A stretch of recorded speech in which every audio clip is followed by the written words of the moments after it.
A heart that learns to feel again is the most dangerous thing in the world. They had said Clara Bennett was foolish for refusing a man who could have saved her future, their whispers trailing her like cold smoke as she stood beneath the cathedral lights, her gloved hands steady even as her world quietly collapsed. And when she walked away that morning without looking back, she did not return to London society. She vanished instead into the northern countryside where the air cut sharp and clean, and mercy was not something easily found. And that was how she arrived at Whitmore Manor, a place spoken of in low voices, where the windows were always dim and the halls carried a silence that seemed older than the stone itself, and where the Duke rarely allowed anyone close enough to see him clearly. Yet from the very first evening, he saw her, not the polished composure she wore like armor, but the fracture beneath it. The way her fingers tightened just slightly when footsteps echoed too near. The way her gaze never lingered on any man longer than a breath, as if even looking too long might invite something she could not afford to feel. And when she finally noticed him standing across the grand hall, tall and still as though carved from shadow, her chin lifted a fraction higher, her voice calm but distant as she said, "Your Grace," before turning away without waiting for acknowledgement. And that should have been the end of it. Another servant keeping her place. Another silent figure moving through his home unnoticed. But it was not, because Alexander Whitmore did not look away, because something in her quiet defiance, in the way she refused to soften or please or even fear him, unsettled a part of him long buried beneath years of deliberate solitude. And so the next morning, when she stepped into the frost-covered garden expecting emptiness, she found him already there, standing just close enough that the air between them felt altered, charged with something neither of them named. And her breath caught for the briefest second before she forced it steady, her voice lower now, sharper, "You should not be here." And his response came without hesitation, quiet, controlled. "This is my home." Yet he did not move closer, did not reach for her, did not demand anything at all. He simply remained. And it was that, more than any command or intrusion, that unsettled her most, because she had built her world on distance, on rules that kept everything predictable, safe, untouched. And yet here stood a man who broke none of them and still refused to leave.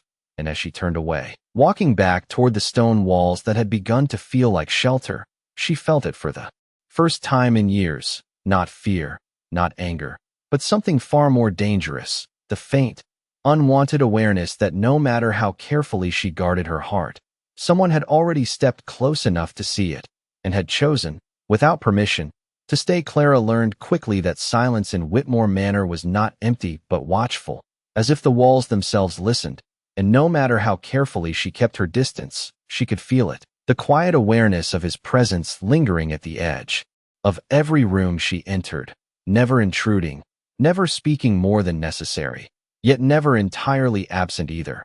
And it unsettled her in ways she refused to name, because this was not how danger had felt before. There were no raised voices, no demands, no expectations pressed upon her. Only a man who existed too steadily within her carefully controlled world. And that steadiness made it harder to breathe than any chaos ever had. So she adjusted, as she always did, rising earlier, moving faster, choosing corridors that avoided the main halls, keeping her gaze lowered when footsteps echoed behind her, until one evening the storm came in from the north, sharp winds rattling the tall windows as the house dimmed under heavy clouds, and she found herself alone in the east wing, sorting ledgers by candlelight when the flame flickered violently, casting shadows that stretched too long across the walls. And for a moment, just a moment, her hand stilled, her breath catching as something unseen pressed against her memory, something she had buried beneath years of discipline.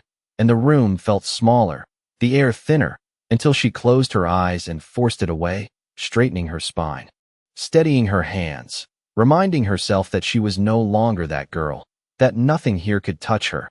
And yet when she turned, he was there, standing in the doorway as though he had always been part of the shadows, his presence quiet but undeniable, and her heart betrayed her with a sudden, sharp rhythm before she forced it back into silence, her voice calm but colder now. "You should not be here." And again, he did not move closer, did not cross the invisible line she had drawn, but neither did he leave.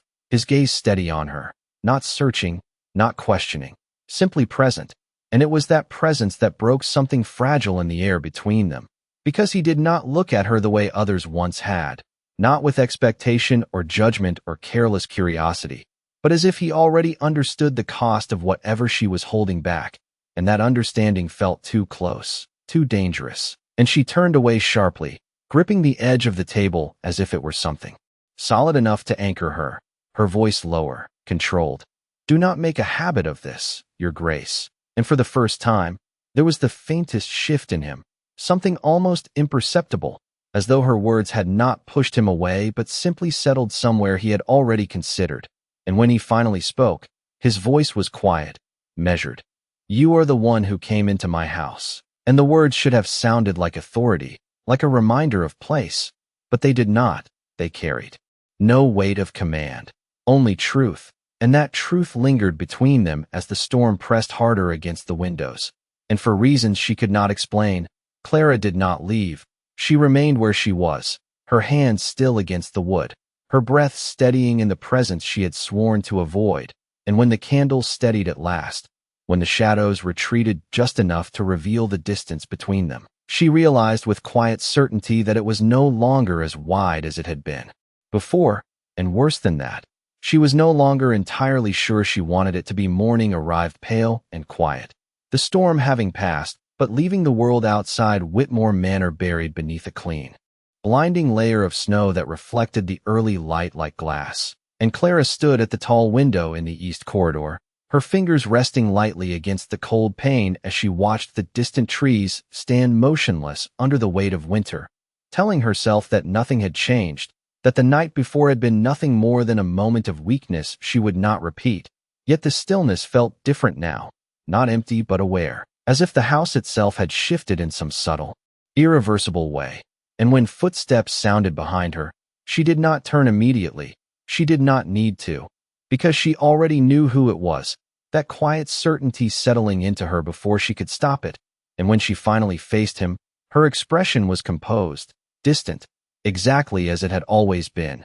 "Your Grace," she said evenly, but her voice lacked the sharp edge it once carried. And that absence did not go unnoticed, his gaze resting on her not with curiosity, but with a kind of patience that unsettled her more than any intrusion could have. And for a moment neither of them spoke, the silence stretching between them not as a barrier, but as something shared, something neither of them seemed in a hurry to break, until she stepped back deliberately, placing space where it belonged, her tone cooler now, controlled. "I trust you have matters more pressing than observing the weather." And there it was, the line redrawn, the distance restored, yet he did not retreat, did not challenge her either. He simply remained where he was, his presence steady as ever. "I do," he replied quietly, "and yet I am here." And something in those words lingered longer than it should have, because they were not an explanation, not an excuse, only a fact. And Clara felt it settle somewhere beneath her carefully constructed composure, unsettling in its simplicity. And so she turned away again, intending to leave, to end the moment before it could stretch into something she could not control. But as she passed him, close enough to feel the faint warmth of his presence against the cold air, her step faltered, just slightly, just enough for her breath to catch in a way she could not quite hide. And it was that small betrayal that changed everything, because he noticed, of course he noticed, not with a movement or a word, but in the way his stillness sharpened, his attention narrowing without closing the distance between them. And she hated that he saw it, hated that after all this time, after everything she had learned to bury, something as simple as proximity could still disrupt her so completely. And yet she did not move away faster. She did not correct it as she should have. Instead she paused, caught in that narrow space where leaving would have been the wiser choice, and staying felt like stepping into something unknown. And when she finally spoke, her voice was softer than she intended, almost unguarded. "You should not make this a habit." And this time, when he answered, there was something different beneath the quiet steadiness, something almost resolute.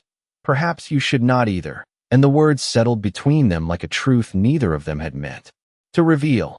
And for the first time since she had arrived at Whitmore Manor, Clara did not immediately retreat from it.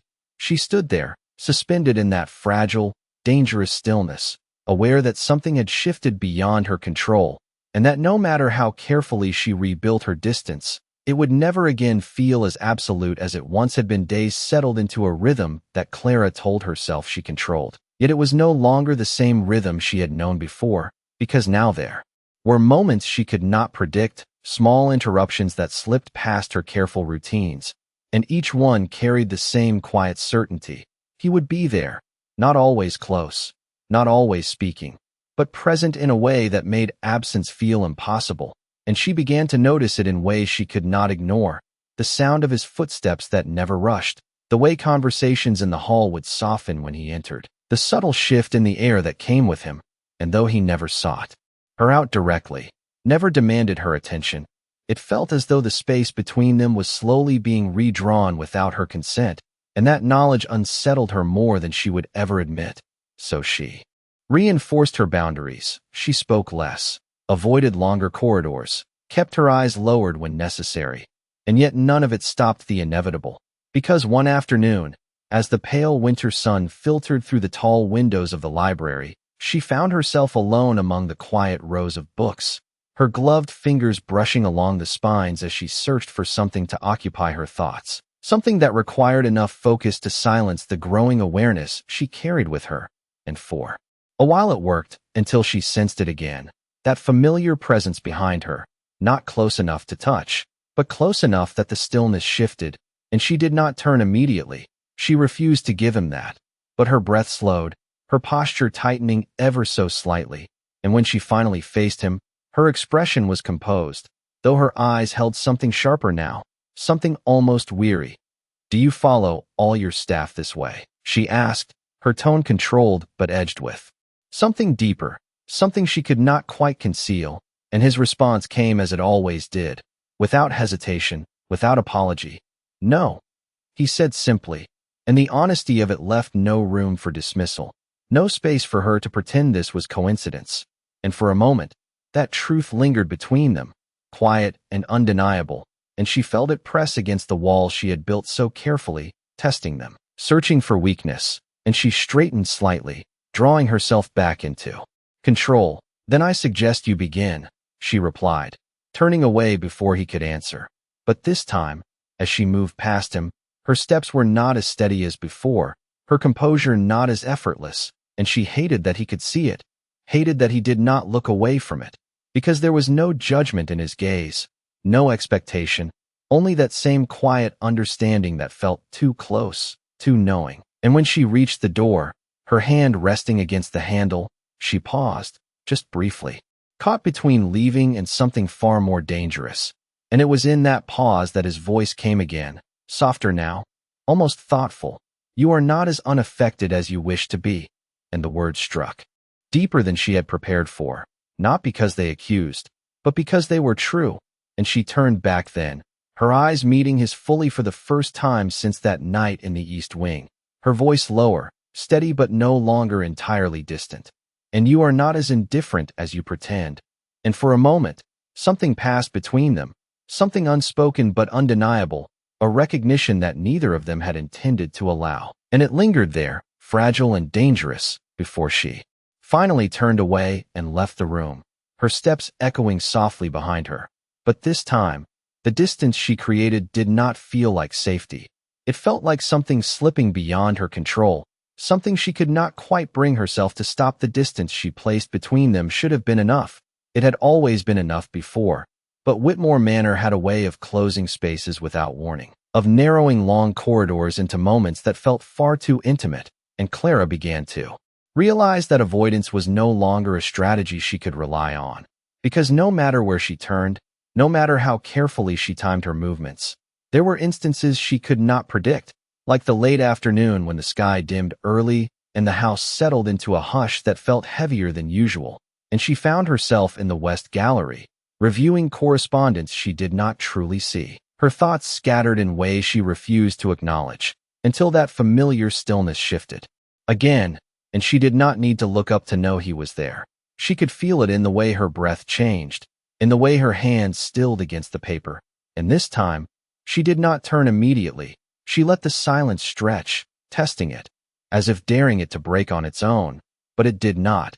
It only deepened, until finally she set the letter aside and faced him, her composure intact but her patience thinner than before. "Is there something you require, Your Grace?" she asked, her tone measured, distant, and yet carrying the faintest trace of strain she could not fully conceal. And he regarded her in that same unhurried way, as though time did not press upon him as it did on everyone else. "No," he said simply, and the simplicity of it unsettled her more than any demand could have, because it meant he had come without reason, without necessity, and that was precisely what she could not allow. "Then I suggest you find something that does," she replied, sharper now, the edge returning to her voice as she attempted to reclaim control. But even as the words left her, she knew they lacked their former strength. And he seemed to recognize that as well, not with any visible reaction, but in the way he remained exactly where he was, unmoved, unbothered, and that stillness pressed against her defenses in a way she had not anticipated, because she was used to resistance, to opposition, to something she could push against. But this quiet refusal to retreat, left her with nothing to fight, and it made her uneasy in a way she could not define, and so she turned away again, intending to leave, to end the moment before it could unravel further. But as she passed him, something in her faltered, not a step, not a breath, something deeper, something she could not immediately name. And it was enough, just enough, for him to notice, and when his voice came, it was softer than before, lower, carrying a weight she had not heard until now. "You are tired," he said, not as a question, not as concern, but as fact, and the words struck her with a precision she was not prepared for, because they touched something she had kept hidden even from herself, and she stopped, her hand tightening slightly at her side, her back still turned to him as she forced her voice to remain steady.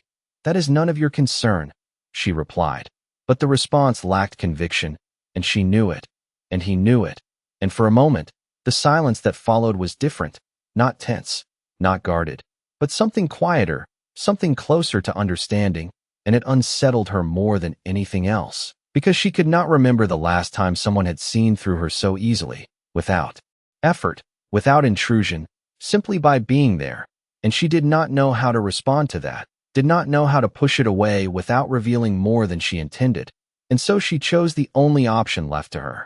She left, her steps measured but quicker than before, the distance between them closing behind her like a door she could not quite shut, and as she walked, she told herself it would end there, that she would restore the order she had always relied on, that she would not allow something as quiet as his presence to unsettle her so completely.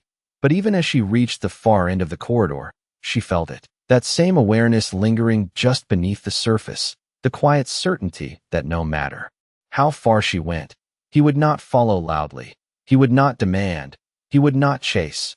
And that was precisely why he would not disappear that night. The manor fell into a deeper quiet than usual, the kind that settled into the bones of the house and lingered in every corridor. And Clara lay awake staring at the ceiling of her small chamber, her hands folded too tightly over the blanket, as if stillness alone could hold her together. But it did not, because her thoughts refused to quiet. They circled back again and again to the same presence she had tried so carefully to avoid, to the way his voice had spoken without pressure, without demand, and how that had unsettled her more than any force ever could. And she turned onto her side with a quiet breath, closing her eyes as if that might be enough to restore the distance she had once relied on. But sleep did not come easily, and when it finally did, it was shallow, fragile, the kind that broke too quickly, and sometime before dawn. She woke with a sharp inhale, her fingers tightening instinctively against the sheets as something from her past rose too close, too vivid, not a clear memory, never that, only the feeling of it, the loss of control, the silence that followed, the way she had learned to disappear within herself to survive it. And she sat up slowly, pressing her hand to her chest as she forced her breathing to steady, counting each inhale, each exhale, until the room returned to its quiet shape around her, until she could remind herself that she was no longer there, that nothing here could reach her, and yet the unease remained, lingering beneath her composure like something unresolved. And by the time morning light filtered faintly through the frost-covered glass, she had already decided, She would restore distance, completely this time. No hesitation, no exceptions, and she moved through the early hours with careful precision, keeping to the servants' corridors, avoiding the main hall, speaking only when required. Her voice controlled, her expression unreadable, and for a while it worked. The manor returned to its familiar quiet. The presence she had come to anticipate no longer appeared, and she told herself this was how it should be. This was what she wanted. And yet, as the day stretched on, something felt different. Not relief, not safety, but an absence she could not quite justify, and she refused to acknowledge it, focusing instead on her tasks, on the rhythm she had always trusted, until late afternoon drew long shadows across the stone floors, and she found herself in the garden once more. The cold air sharp against her skin as she stepped carefully along the frozen path, and for a moment she allowed herself to stop, to stand still beneath the pale sky, her breath visible in the quiet air, and it was there, in that stillness, that she felt it again, not behind her this time, not approaching, but already there, as if he had never truly left at all. And when she turned, he stood several feet away, no closer than before, no attempt to cross the distance she had so deliberately reestablished. And something in that restraint unsettled her more than his presence ever had. Because he had respected the boundaries she had drawn, he had given her exactly what she claimed to want, and yet it did not feel like victory. It felt like something quieter, something heavier, and for a moment neither of them spoke, the air between them filled with something unspoken, something waiting, and when she finally broke the silence, her voice was softer than she intended, almost uncertain. "You did not come today," and the words lingered in the cold air between them, revealing more than she had meant, and for the first time, it was not him who had crossed the distance. It was her. The words lingered in the cold air longer than she intended, fragile and exposed in a way that made Clara immediately regret them, and she felt it, that subtle shift inside her chest, the quiet realization that she had crossed something invisible, something she had sworn never to approach. And for a moment she considered retreating, correcting herself, restoring the distance with the same practiced composure she had relied on for years. But it was too late, because he had already heard it, already understood, and when he answered, his voice was as steady as ever. "You asked me not to," he said, and there was no accusation in it, no challenge, only truth, and that truth pressed against her in a way she had not anticipated. Because he had listened, he had respected the boundaries she had drawn, and yet standing there now, she felt no relief from it. Only something quieter, something far more unsettling, and she lowered her gaze slightly, her breath visible in the cold air as she searched for something to say that would restore the balance she had lost. But nothing came, because anything she said now would reveal too much, and silence, for once, felt insufficient. And so she stood there, caught between the instinct to retreat and the unfamiliar pull to remain. And it was that hesitation, that single unguarded moment, that seemed to shift everything between them. Because he did not move closer, did not take advantage of it. He simply stayed where he was, allowing the distance to remain exactly as she had set it. And that restraint, that quiet refusal to cross the line, made it impossible for her to pretend this was something she needed to defend against. Because there was nothing to fight, nothing to resist, only a presence that did not demand, did not press, did not leave. And for the first time, Clara felt something she could not immediately name, not fear, not discomfort, but a kind of awareness that settled slowly, deliberately, as if it had always been there waiting for her to notice. And she drew a slow breath, steadying herself as she lifted her gaze again, meeting his eyes, without the same sharpness she had used before. And when she spoke, her voice was quieter, more measured. "That does not mean you should disappear entirely." And the words felt strange even as she said them, unfamiliar, as though they belonged to someone else, someone she had not allowed herself to be in a very long time. And for a moment, something in his expression shifted, subtle but unmistakable, not surprise, not triumph, but recognition, as if he had been waiting for this without expecting it. And the silence that followed was no longer tense, no longer guarded. It was something else entirely, something that existed between them without needing to be defined, and Clara became aware of it in the smallest details, the way her shoulders no longer felt as rigid, the way her breath no longer caught so sharply in his presence, and it unsettled her, not because it was threatening, but because it was not, because it felt dangerously close to something she had once believed impossible, and she turned away then, not abruptly, not in retreat, but with a quiet deliberation that carried a different kind of distance, one that no longer felt like a barrier, but something softer, something uncertain. And as she walked back toward the manor, she could feel it, that shift following her, not pressing, not chasing, simply there. And for the first time since she had arrived, Clara did not try to outrun it. She did not force herself to forget it. She allowed it to remain, small and undefined. And that was what made it the most dangerous of all. Because something that was not resisted had the quiet power to stay. The shift between them did not announce itself loudly, it settled in. Quietly, like the first hint of warmth beneath winter frost, subtle enough to ignore and yet impossible to entirely dismiss. And Clara carried it with her through the following days whether she wished to or not, finding it in the pauses she no longer rushed to fill, in the moments where silence felt less like a shield and more like something shared. And it unsettled her in ways she could not easily explain, because nothing had truly changed. He had not stepped closer, had not spoken more than necessary, had not asked anything of her, and yet everything felt altered, as if the space between them had begun to breathe on its own, and she truly tried to return to the certainty she once relied on, to rebuild the distance with the same precision that had protected her for so long. But something in her resistance had softened without her permission, and she noticed it in the smallest ways. The way her gaze lingered a fraction longer than it should when she found him in the same room. The way her voice no longer carried the same sharp edge when she addressed him. The way her steps slowed instead of quickened when she sensed his presence nearby. And each of these moments, small as they were, felt like a quiet betrayal of the control she had worked so hard to maintain. And it was in one of those moments, late in the evening when the manor had grown still and the corridors lay wrapped in dim candlelight, that everything shifted again, because she had not expected him there. In the narrow passage that led toward the west wing, a place rarely used, a place she had chosen precisely because it offered solitude. And yet he stood at the far end, not blocking her path, not approaching. Simply there, and she stopped before she could stop herself, her breath catching faintly as the familiar awareness settled over her.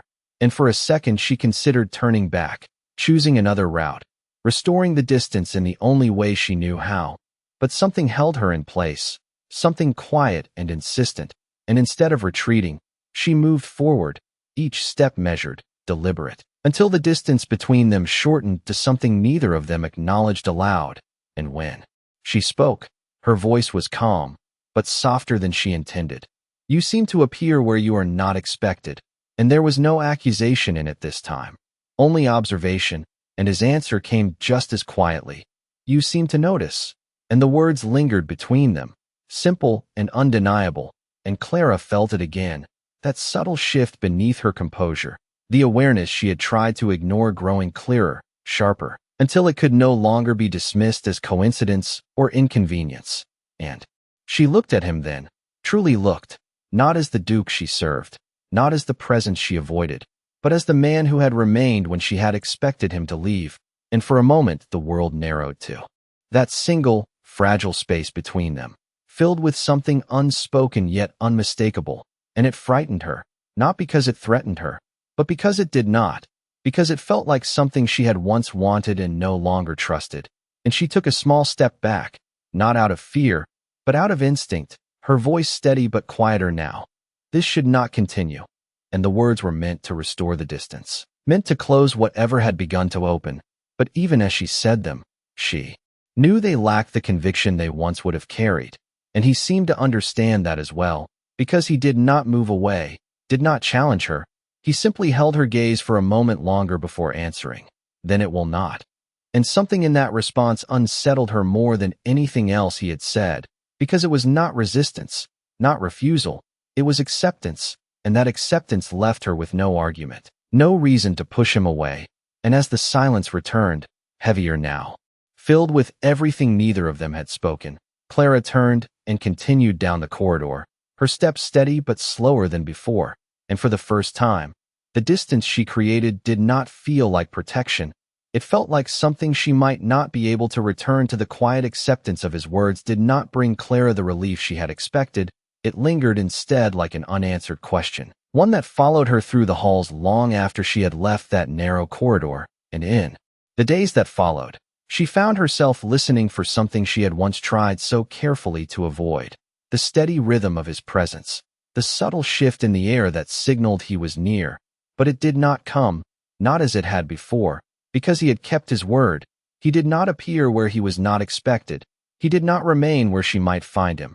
And the manor returned to its earlier stillness, the kind that should have felt familiar, should have felt safe, and yet it did not. It felt emptier than before, as though something quiet had been removed, something she had not realized she had come to rely on, and she told herself this was what she wanted, this was the order she had chosen.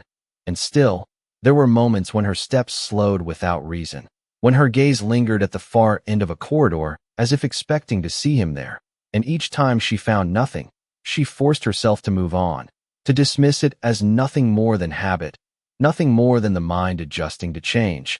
But the absence remained, persistent and difficult to ignore, and it was on the fourth evening, as the sun set early behind heavy clouds and the manor settled into its dim, quiet rhythm, that she realized just how deeply that absence had settled, because she found herself in the garden again, standing where she had stood before, the cold air sharp against her skin, her breath visible in the fading light, and without thinking, she turned, expecting, and found only the empty path behind her, and something in her chest tightened, not sharply, not painfully, but enough to make her pause, enough to make her aware of what she had lost without meaning to, and she drew a slow breath, steadying herself, reminding herself that this was correct, this was how it should be.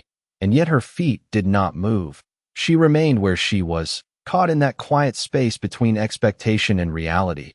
And it was then, just as she was about to turn away, that she heard it, not footsteps approaching, not the familiar shift of presence drawing near, but something softer, something distant. The sound of his voice carried faintly through the open window of the west wing, and she stilled, listening without intending to, the low cadence of his words indistinct but unmistakable, and something about it drew her closer before she could stop herself, her steps slow, deliberate, until she reached the edge of the stone wall where the window stood slightly open, and she could see him then, not standing as he always had, not still and distant, but seated, his posture relaxed in a way she had never witnessed, his attention focused not outward but inward, as if for the first time he was not aware of being observed. And it changed something subtle but significant, because she realized then that the man she had come to know only in fragments existed beyond the quiet presence he had shown her. And for a moment she remained there, unseen, her breath held as she watched, not intruding, not revealing herself, simply observing. And in that moment, the distance between them felt different, not something imposed, not something chosen, but something fragile, something that could shift again without warning. And as she turned away at last, stepping back into the quiet of the garden, she carried that awareness with her, heavier now, clearer, and for the first time since she had insisted on distance, Clara understood something she had not allowed herself to consider before, that what she had pushed away had not disappeared, it had only stepped back, waiting in silence. Exactly as he always had. Clara did not sleep easily that night.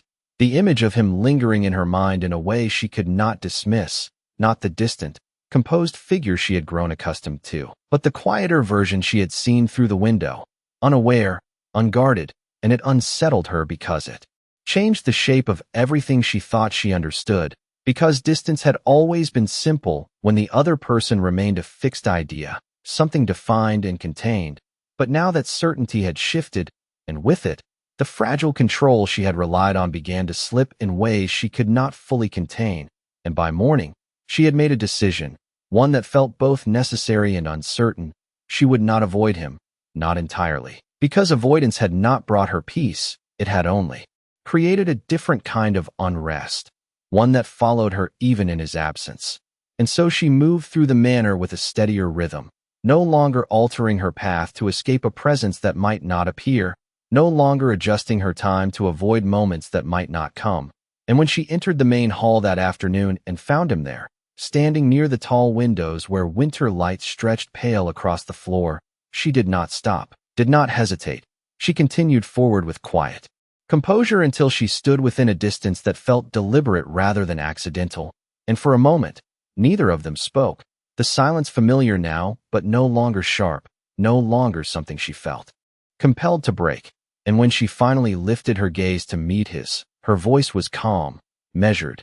"You have kept your distance," she said, not as accusation, not as relief, but as acknowledgement. And his response came with the same quiet steadiness she had come to expect. "You asked me to."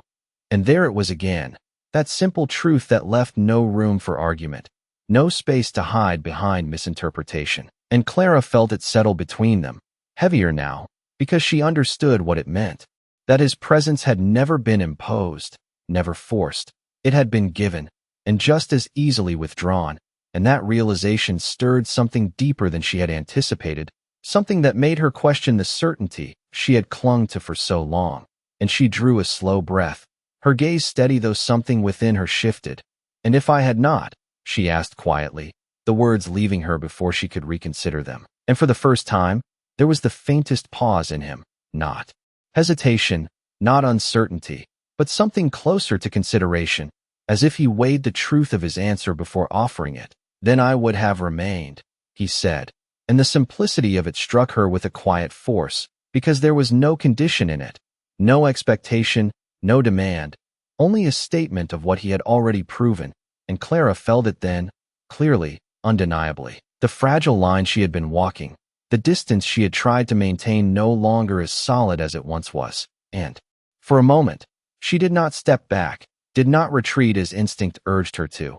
She remained where she was, her breath steady but slower now, her thoughts no longer as controlled.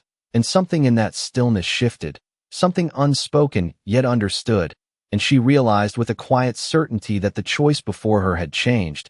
It was no longer simply about keeping distance or allowing closeness. It was about whether she would continue to pretend that what existed between them was something she could ignore. And as the light faded slightly across the floor, casting longer shadows between them, Clara held his gaze for a moment longer before turning away, not in retreat, not in avoidance, but in something quieter, something more deliberate. And though she did not look back, she knew, with a certainty that both unsettled and steadied her, that this time, if he remained, it would no longer be without her permission. The awareness did not fade after that moment in the hall. It deepened, settling into Clara's thoughts in a way that made it impossible to return to the careful detachment she had once mastered. Because now every step she took through Whitmore Manor carried a quiet recognition, not of him alone, but of the choice she had begun to acknowledge. And that knowledge changed the way she moved, the way she paused, even the way she listened to the silence that had once protected her. And in the days that followed, she no longer avoided him, but neither did she seek him out. Instead, there existed a delicate balance between them, something unspoken yet understood, where presence no longer felt like intrusion and absence no longer felt like relief. And it was within that fragile balance that the past began to stir more strongly than before, not because anything around her demanded it, but because something within her had shifted enough to allow it closer to the surface. And one evening, as the manor settled into its quiet rhythm and the last of the daylight faded from the windows, Clara found herself alone in the small sitting room near the east wing, a place she had once chosen for its isolation, its predictability. And she sat there with a book open in her hands, though she had not turned a page in several minutes, her gaze unfocused, her thoughts drifting somewhere she had not intended to follow. And when the memory came, it was not sudden, not sharp, it was gradual, creeping into her awareness like a shadow stretching across the floor, the echo of words once spoken, the weight of expectation she had not been able to escape, the quiet way she had learned to silence herself in order to endure it. And her fingers tightened slightly against the page as her breath slowed, the room around her growing distant in a way she recognized too well. And for a moment she remained still, suspended between the present and something she had spent years burying, until the sound of the door opening broke through the quiet, not loudly, not abruptly, but enough to pull her back. And she looked up, her expression composed out of habit even as her breath had not yet fully steadied. And there he was, standing at the threshold, not stepping further inside, not speaking immediately, simply present in the way he had always been, and something in that stillness grounded her in a way she had not expected. Because he did not ask what was wrong, did not demand explanation, he only remained. And for a few seconds, neither of them spoke, the silence between them no longer heavy, no longer uncertain, but something steadier, something that allowed her to gather herself without feeling exposed. And when she finally lowered her gaze again, her voice came quieter than before, stripped of its usual distance. "You should not be here," she said, though the words lacked their former insistence. And his response came just as quietly, "Then ask me to leave." And the simplicity of it settled between them with a weight she could not ignore, because this time, the choice was not implied. It was clear, and Clara felt it then, unmistakably. The moment suspended before her, the instinct to retreat rising as it always had, urging her to restore the distance, to reclaim the safety she had built. And yet beneath that instinct was something else, something quieter but stronger, something that had grown in the spaces she had allowed to remain. And she drew a slow breath, her fingers relaxing slightly against the book as she lifted her gaze once more, meeting his eyes not with resistance, not with guarded distance, but with something uncertain, something real. And for a moment she said nothing. She did not ask him to leave. She did not step away. She simply remained where she was. And in that silence, the choice was made without words, because for the first time, Clara Bennett did not close the door she had spent so long keeping shut. She left it open. Even if only just enough for him to stay, the door remained open, not wide, not inviting, but enough. And that small, deliberate absence of refusal changed the air in the room in a way Clara could not ignore. Because for the first time, his presence was not something she endured or resisted. It was something she allowed, even if she did not yet understand why. And Alexander did not move immediately. He did not cross the threshold as though claiming the space. He stepped forward only after a quiet pause, measured, respectful of the distance she had not entirely erased. And when he stopped a few feet from her, the silence between them felt different from before, not heavy, not uncertain, but steady, as if something fragile had settled into place without needing to be named. And Clara became acutely aware of it, of the way her breath remained even, of the way her hands no longer tightened defensively around the book resting in her lap. And it unsettled her because it was unfamiliar, because it felt like the absence of something she had relied on for too long. And she lowered her gaze briefly, gathering herself. Though this time it was not to retreat, it was to understand. And when she spoke, her voice was quieter than it had ever been in his presence. "You do not ask questions," she said, not as criticism, not as expectation, but as observation. And his answer came without hesitation, calm, grounded. "You have not offered answers." And there was no tension in the exchange, no edge to the words, only truth. And Clara felt it settle within her, not as something to defend against, but as something to consider, because he had never pushed, never demanded, he had only remained. And that constancy, that quiet restraint, had done what force never could. It had made her aware of herself in ways she had long avoided. And for a moment she said nothing, her thoughts moving slowly, deliberately, as she looked down at the page she had not read, at the steady rise and fall of her own breath, at the quiet space that no longer felt like something she needed to protect.